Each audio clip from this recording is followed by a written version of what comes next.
Noong unang panahon, ang apat na bansa ng tubig, lupa, apoy, at hangin ay namuhay ng may pagkakaisa at iginagalang ang sinumang may kakayahang kontrolin ang kanilang likas na elemento. Ang bawat bansa ay maaaring kontrolin lamang ang isa, ngunit ang avatar ay ang tanging tao na maaaring makabisado ang lahat ng apat na elemento at makipag-ugnayan sa spirit world upang mapanatili ang balanse sa planeta.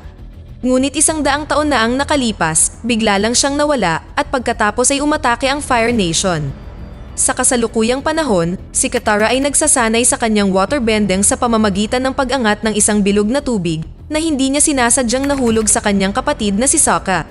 Dahil sa nagaganap na digmaan, kulang ang pagkain kaya madalas ang magkapatid ay naghahanap ng makakain.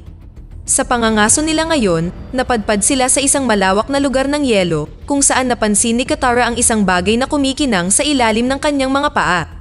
Ginamit ni Sokka ang kanyang boomerang para bumukas ang sahig, ngunit lumawak ang mga bitak at nagsimulang gumuho, kaya mabilis na lumayo ang magkapatid. Isang malaking ice sphere ang lumabas mula sa mga bitak na may anino ng isang tao sa loob nito. Binasag ni Katara ang globo gamit ang boomerang ni Sokka at nagsimula itong maglabas ng malakas na liwanag sa kalangitan na nakakuha ng atensyon ni Prince Zuko sa isang malayong barko. Sa nagresultang ice crater, natuklasan ni Katara at Sokka si Aang kasama ang kanyang Sky Bison na si Appa. Agad nilang dinala si Aang sa nayon, kung saan hindi nagtagal ay nagising ang bata at sinabing dapat na siyang umuwi dahil malamang na nag-aalala ang kanyang mga kaibigan pagkatapos niyang tumakas. Sa sandaling iyon, isang barko ng Fire Nation ang nagtungo sa yelo. Pumasok si Zuko sa nayon kasama ang kanyang mga tauhan at pinasama nila ang lahat ng matatanda. Nahanap ng isa sa mga sundalo si Aang at nang mapansin niya ang kanyang mga tato, dinala niya siya sa isang gulat na Zuko na hiniling na malaman kung sino ang bata. Nang tumanggi si Aang na ibigay ang kanyang pangalan, nagbanta si Zuko na susunugin ang nayon kung hindi siya sasama, kaya walang pagpipilian si Aang kundi sumunod. Nang hilingin ni Katara sa kanyang kapatid na tulungan siyang iligtas si Aang, lumitaw si Appa na lumulutang sa hangin upang hanapin ang kanyang amo, ngunit nagpigil siya dahil ayaw niyang masaktan ang mga batang biglang lumapit sa kanya. Iniisip ng lola ng magkapatid na si Aang ang matagal nang nawawala na avatar at ang Fire Nation ay natatakot sa kanya dahil may kapangyarihan siyang pigilan ang digmaan. Nagpasya si Sokka na kailangan nilang gamitin si Appa para iligtas si Aang. Sa barko, ang tiyuhin ni Zuko na si Iroh ay nagsasagawa ng ilang mga pagsubok kay Aang na kinabibilangan ng apoy ng kandila na tila dumidikit patungo sa kanya, nagbuhos ng tubig na bumuo ng bilog sa mesa at isang makinis na bato na tumayo sa isang hindi matatag na posisyon. Kinumpirma nito na siya ang avatar at idineklara ni Zuko na si Aang ay kanyang bilanggo. Nagpasya si Aang na gamitin ang kanyang airbending upang makatakas mula kay Zuko patungo sa ibabaw ng barko na sinunggaban ang kanyang mga tauhan sa daan. Nang mapansin niya si Appa na lumapag sa isang bangin, ginawang glider ni Aang ang kanyang mga tauhan at lumipad habang si Zuko ay nakatingin sa kawalan ng pag-asa. Pagkatapos ay pinadala sila ni Aang kay Appa sa kanyang tahanan sa Southern Air Temple, ipinaliwanag na tumakas sila sa isang bagyo at napilitang pumasok sa karagatan kung saan sila muntik ng malunod. Bumuo ng air sphere si Aang sa paligid nila bago sila napalibutan ng yelo, ngunit wala na siyang maalala pagkatapos noon. Nang makarating sila sa templo, tinawag ni Aang ang kanyang mga kaibigan, ngunit walang nagpakita maliban sa isang may pakpak na lemur na tinatawag na Momo. Nalilito si Katara dahil ang mga lemur na ito ay dapat nawala na, ngunit iniisip ni Aang na siya ay nagkakamali. Dahil dito, napagtanto ni Katara na si Aang ay nasa yelo sa loob ng 100 taon ngunit hindi niya ito alam. Pumunta si Aang sa prayer field para hanapin ang kanyang mga kaibigan para lamang matuklasan ang mga labi ng tao. Nang mahanap niya ang kwintas na ginawa niya para sa kanyang ama, nalungkot siya nang malaman niyang patay na ang lahat ng kanyang mga tao. Sa kanyang galit, ang kanyang mga mata at mga tato ay nagsimulang kuminang at malakas na hangin ang umikot sa kanya na binuhat siya. Si Aang ay nawalan ng malay tao at pumasok sa spirit world kung saan nakita niya ang dragon spirit na nagulat nang makita ang avatar pagkatapos ng mahabang panahon. Bago pa makasagot si Aang, narinig niya ang boses ni Katara na nagsasabing maaaring wala na ang kanyang mga tao, ngunit siya at si Sokka ay maaaring ang kanyang bagong pamilya. Ang mga salita ay nakarating kay Aang at siya ay nagising sa kanyang kawalan ng malay tao. Samantala, nadatna ni Commander Zhao si Zuko at inimbitahan siya sa sarili niyang barko para sa tanghalian. Sa panahon ng toast, kinukot siya ni Zhao si Zuko habang naaalala niya kung paano pinalayas ni Lord Ozai ang kanyang anak na hindi makakabalik hanggat hindi niya nahahanap ang avatar. Sinabi sa kanya ni Zuko sa sandaling ibalik siya ng kanyang ama, yuyuko si Zhao sa kanya. Pagkatapos, bumalik si Zuko sa kanyang barko, kung saan tumingin siya sa isang larawan ng pamilya bago niya simulan ang kanyang pagsasanay sa ilalim ng mausisa na mga mata ni Iroh. Makalipas ang ilang sandali, napunta si Appa sa isang kagubatan sa Southern Earth Kingdom kung saan nagkampo si Aang at ang magkapatid.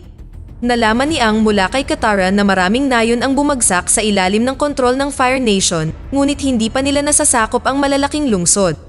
Biglang lumabas sa kakahuyan ng isang batang lalaki at humingi ng tulong dahil gusto siyang arestuhin ng mga sundalo ng Fire Nation dahil sa earthbending na ipinagbabawal sa kanyang nayon. Pinrotektahan ng tatlo ang bata at tumangging ibigay siya sa mga sundalo nang magpakita sila, kaya binuksan ni Katara ang kanyang dalang tubig at naglabas ng tubig sa mga sundalo, ngunit si Sokka sa halip ang nagyelo ang kanyang braso at dibdib. Inaresto silang lahat ng mga sundalo at dinala sila sa kampo ng bilangguan sa labas ng isang nayon, kung saan ang mga tao ay lubhang mahirap. Ang grupo ay ibinaba sa kampo at ang batang lalaki ay muling nakipagkita sa kanyang ama, na nagpapaliwanag na ang Earthbenders ay nakipaglaban at natalo ang mga sundalo ng Fire Nation noong una. Gayunpaman, nagpadala ang Fire Nation ng malalaking makina na gawa sa metal at natalo ang Earthbenders. Ang mga non-bender ay pinahintulutang mamuhay ng payapa kung ang mga Earthbender ay makukulong.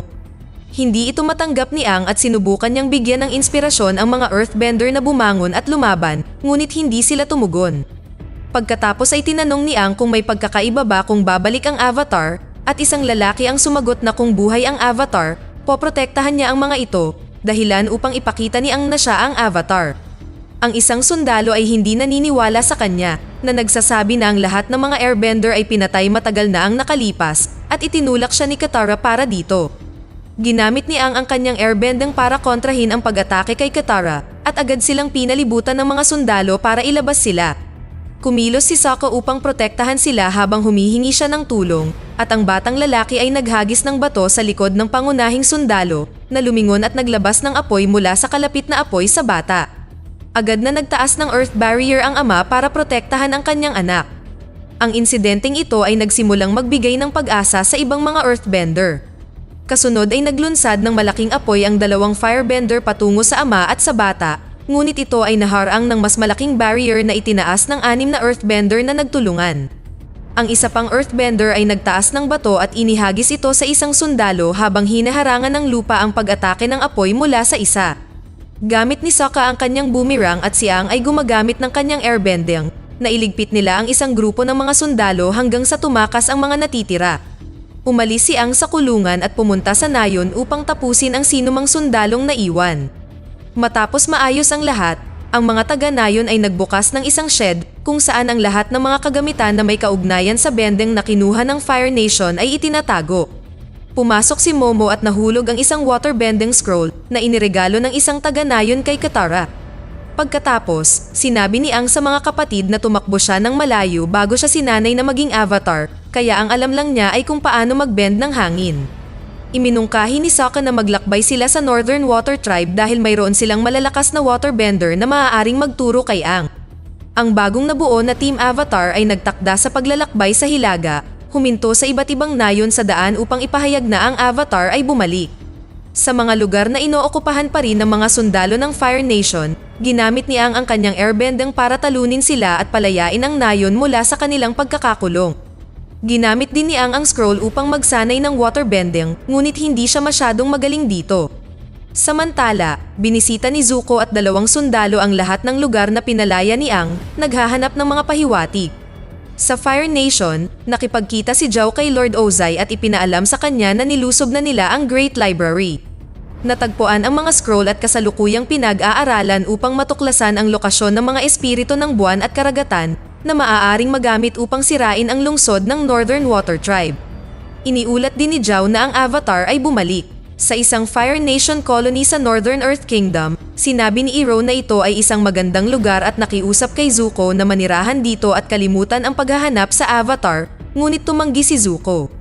Upang sabihin ang kanyang punto, Tinanong ni Zuko ang isang lokal na batang lalaki tungkol sa anak ng apoy at narinig niya ang kanyang sariling kwento. Si Prinsipe Zuko ay nagsalita ng wala sa sarili sa isang general bilang pagtatanggol sa ilan sa kanyang mga kaibigan na isasakripisyo sa labanan, kaya siya ay nasentensyahan sa isang Agni Ki duel. Ang kanyang makakalaban ay ang kanyang ama, at nang tumanggi ang batang prinsipe na labanan ang kanyang sariling ama, kinutya siya ni Ozai at sinunog ang mukha ng kanyang anak upang turuan siya ng leksyon. Bumalik sa koponan, sina Katara at Aang ay nagsasanay ng waterbending malapit sa isang lawa, ngunit napansin ni Katara na nag-ambala si Aang. Sinabi niya na malapit sila sa Northern Air Temple at gusto niya itong bisitahin dahil doon ay maaari siyang makipag-usap muli sa Dragon Spirit.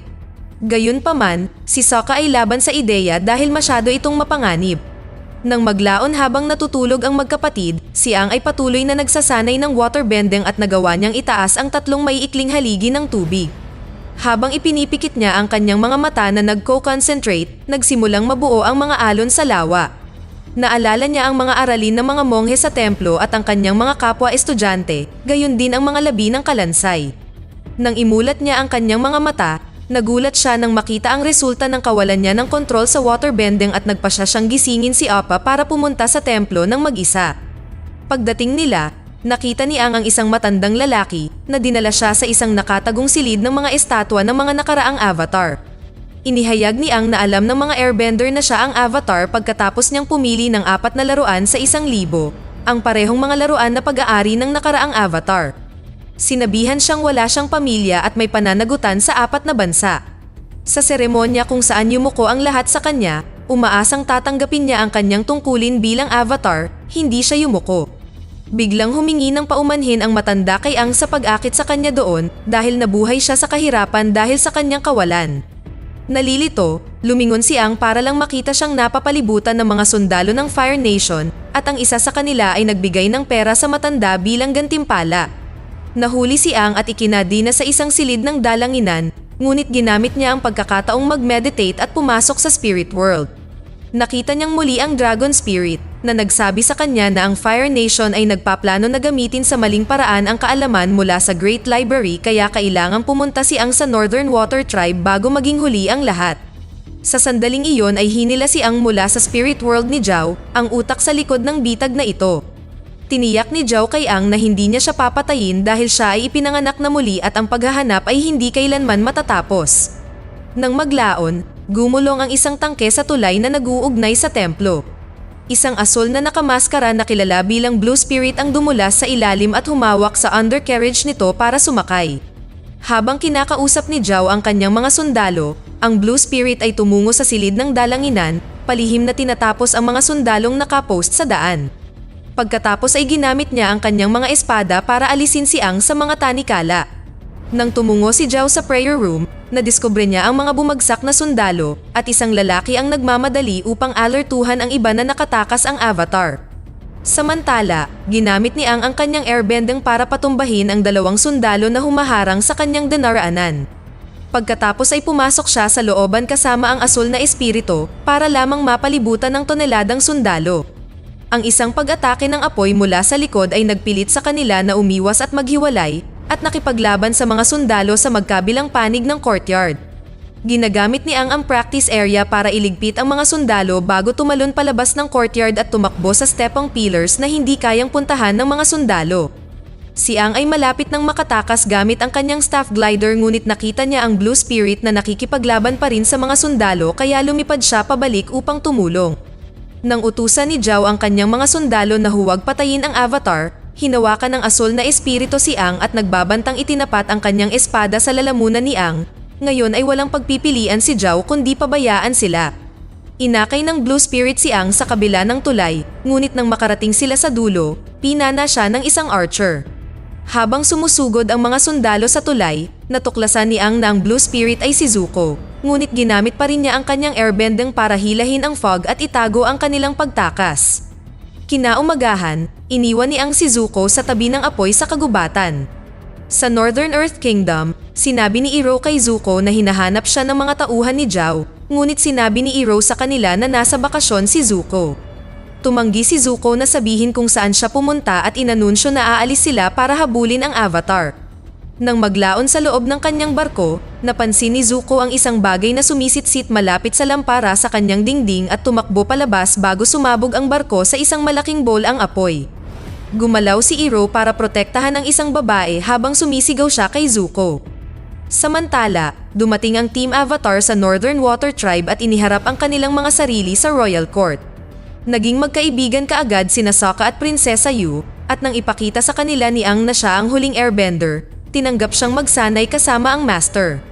Alam ng lungsod na ang presensya ng koponan ay makakaakit ng panganib, kaya inilatag ni Master Pakko ang kanilang diskarte sa kanilang depensa.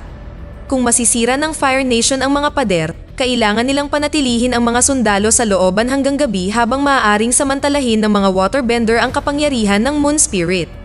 Gusto rin ni Pakko na may bantay na makasama si Prinsesa Yu sa lahat ng oras at nagboluntaryo si Sokka.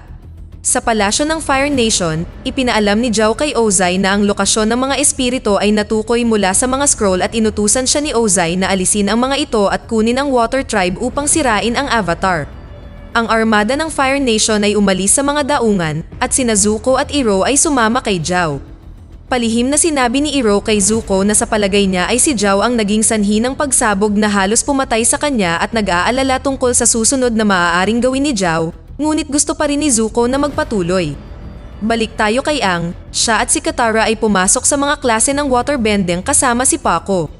Isang araw, inanyayahan niya si Aang na makipag-spar sa kanya at nang makulong ni Pakko si Aang sa isang nagyayelong kulungan, ibinaba ni Aang ang yelo. Pagkatapos ay pinadalhan siya ni Pakko ng 3 bola ng tubig na matagumpay na nahuli ni Aang sa himpapawid at ikinalat. Sinubukan ni Aang ang isang offensive na galaw para lamang magtaas ng mga patak ng tubig, hindi niya namamalayan na hindi niya sinasadyang itinaas ang tubig sa mga kalapit na kanal.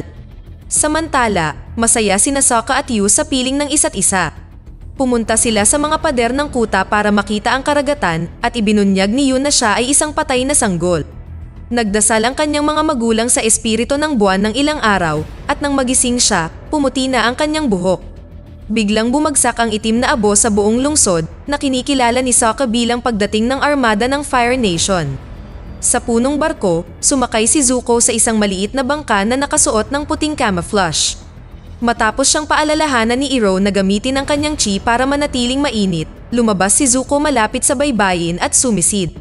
Nakahanap siya ng isang lugar sa ilalim ng lungsod na may manipis na layer ng yelo, lumikha ng init upang matunaw ang lugar, at bumagsak sa ibabaw sa isang walang tao na silid.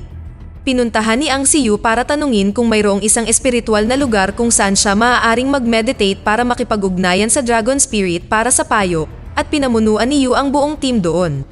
Nakita sila ni Zuko mula sa rooftop at sinundan sila. Ang grupo ay pumasok sa isang espiritual na kuweba na may isang oasis pond at isang puno.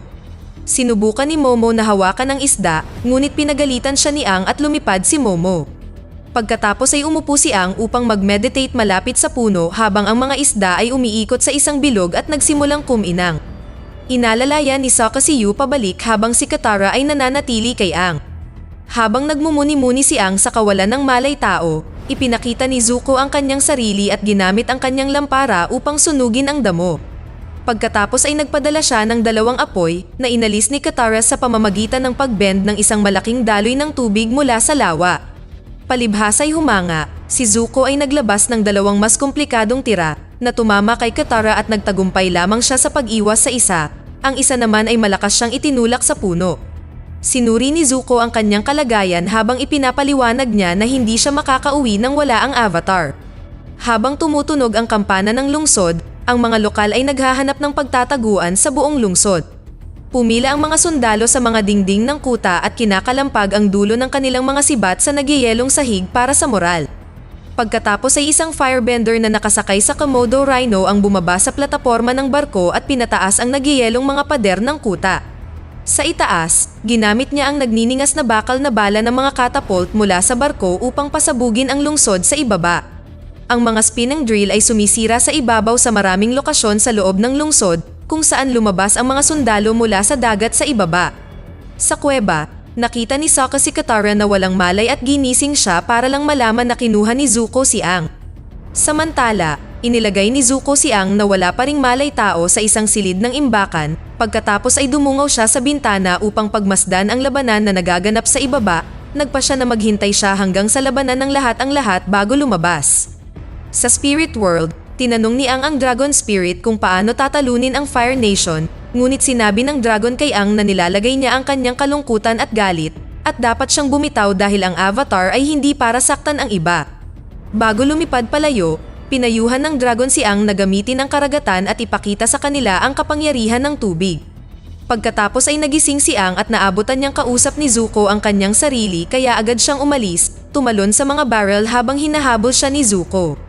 Si Zuko ay nagpaputok ng apoy mula sa mga lampara upang subukang salakayin si Ang, na pinasabog ang mga bagay sa silid sa proseso. Sa labas ng Moog, ang isang firebender ay nagtutuon ng malaking apoy sa pamamagitan ng isang nozzle sa isang barko upang sirain ang pader ng kuta at gumawa ng isang butas na sapat na malaki para sa mga sundalo upang salakayin ang lungsod. Nakita ni Paco ang mga lalaking ito sa looban at nilabanan sila gamit ang waterbending. Balik tayo kay Zuko, hinahanap niya si Ang sa storage room, kaya gumamit si Ang ng airbending para makaabala kay Zuko at sinubukang tumakas. Ang sitwasyon ay umabot sa isang away na natigil sa isang standoff nang biglang nagsimulang umalingaw-ngaw ang silid. Ang tubig sa mga barrel ay umikot kay Zuko na binalot siya ng yelo. Lumingon si Ang para lang makita si Katara ngunit bago sumama sa kanya, tinunaw ni Ang yelo sa paligid ng ulo ni Zuko upang makahinga siya. Nang wala na si Ang, ginamit ni Zuko ang kanyang chi para matunaw ang yelo at palayain ang sarili. Gamit ang ninakaw na scroll, ginabayan ni Zhao si Iroh at ang kanyang mga tauhan patungo sa kuweba. Umungol si Appa sa mga sundalo mula sa paglapit sa mga sibilyan at nakita ng Team Avatar ang direksyon na tinatahak ni Zhao. Sinabihan ni Ang iba na sundan si Zhao habang sumasali siya sa labanan sa pangunahing courtyard. Dumating sina Zhao at Iroh sa kuweba at ipinaliwanag ni Zhao na ang mga espiritu ng buwan at karagatan ay ang dalawang kumikinang na isda. Nang makuha ni Zhao ang puting isda para patayin ito, nakiusap si Iroh kay Zhao na huwag pakialaman ang spirit world dahil mawawala ng balanse ang mundo. Pagdating ni Katara, Sokka, at Yu, sinaksak ni Zhao ang isda gamit ang kanyang punyal, dahilan upang bumagsak si Yu sa damuhan. Sa sobrang galit, si Iroh ay lumikha ng malalaking apoy mula sa kanyang mga kamay mula sa wala na nagpasindak kay Zhao at sa kanyang mga tauhan. Sa labas, sumasakit ang ulo ni Ang habang ang buwan ay nagiging pula at ang mga waterbender ay nawawala ang kanilang mga pinahusay na kapangyarihan. Nagbigay daan ito sa mas maraming sundalo ng Fire Nation na makapasok sa lungsod at nang isipin ni Ang na matatalo sila, narinig niyang muli ang mga salita ng dragon na nagpapaalala sa kanya na ipakita sa kanila ang kapangyarihan ng tubig. Sa kuweba, napansin ni Iroh ang koneksyon ni Yu sa espiritu at hiniling sa kanya na ibalik sa espiritu ang buhay na ibinigay sa kanya bilang isang bata. Nakiusap si Sokka sa kanya na huwag, ngunit binigyan siya ni Yu ng panghuling halik at pumasok sa lawa, kung saan iniwan siya ng kanyang puwersa ng buhay upang buhayin ang diwa ng buwan at ang kanyang buhok ay naging itim bago siya mamatay. Sa sandaling iyon, huminto ang labanan ng ang buwan ay bumalik sa natural nitong ningning. Si Zhao ay nasa isang tulay na nagpapanik sa kanyang pagkabigo nang si Zuko ay lumabas mula sa hamog, handang makipagduel sa kanya. Gayunpaman, lumitaw din si Iroh at sinabihan siyang lumayo kundi ay sisisihin siya ni Zhao sa kanyang pagkabigo. Nang tumalikod si Zuko, ang galit na si Zhao ay nagbend ng isang malaking double spiral na apoy upang salakayin sila. Ngunit ini-redirect ni Iroh ang apoy sa mga gilid bago umalis kasama si Zuko. Ang apoy ay umakit sa atensyon ng 4 na waterbender na nagmamadaling hinarangan ang tulay. Sa pagtanggi na sumuko, nagbend si Zhao ng isang putok ng apoy na halos hindi tumama sa alinman sa mga waterbender na tumugon sa pamamagitan ng 4 na malalaking agos ng tubig na binalot si Zhao sa isang globo na lumunod sa kanya. Samantala, gumagamit si Ang ng waterbending upang bitagin ang mga sundalo sa daan.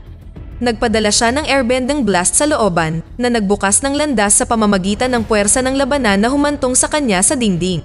Sa itaas, hinayaan niyang dumaloy ang kanyang emosyon habang inaalala ang mga larawan ng kanyang buhay kasama ang mga monghe. Palayain ang sarili sa kanyang pagkakasala, ginamit niya ang kapangyarihan ng karagatan para itulak ang napakalaking anyong tubig pataas sa pader ng kuta at ang kapangyarihan ng buwan para hilahin ito patungo sa kalangitan. Nang makita ito, sinubukan ng mga sundalo ng Fire Nation na umatras, ngunit ang daan ay naharangan ng tubig. Nagbend si Ang ng tubig patungo sa fleet, pinapanatili itong umaaligid sa itaas nila. Sa pag-unawa sa banta, tinanggap ng Fire Nation ang pagkatalo at tumalikod habang ipinadala ni Ang tubig pabalik sa karagatan. Niyakap ni Katara si Ang habang pinapalakpakan siya mula sa lungsod sa ibaba, pagkatapos ay tinulungan nila siya ni Sokka pababa ng hagdan patungo sa looban. Lahat ng tao sa lungsod ay yumuko sa harap niya, kabilang ang natitirang mga sundalo ng Fire Nation. Sinabi sa kanya ni Katara na gusto nilang lahat na maging avatar nila siya at yumuko si Sokka, na naging dahilan upang tanggapin ni Ang kanyang kapalaran at yumuko pabalik. Dito na nagtatapos ang kwento. Sana ay nagustuhan nyo. Mag-subscribe na kung hindi ka pa nakasubscribe. Pindutin na rin ang notification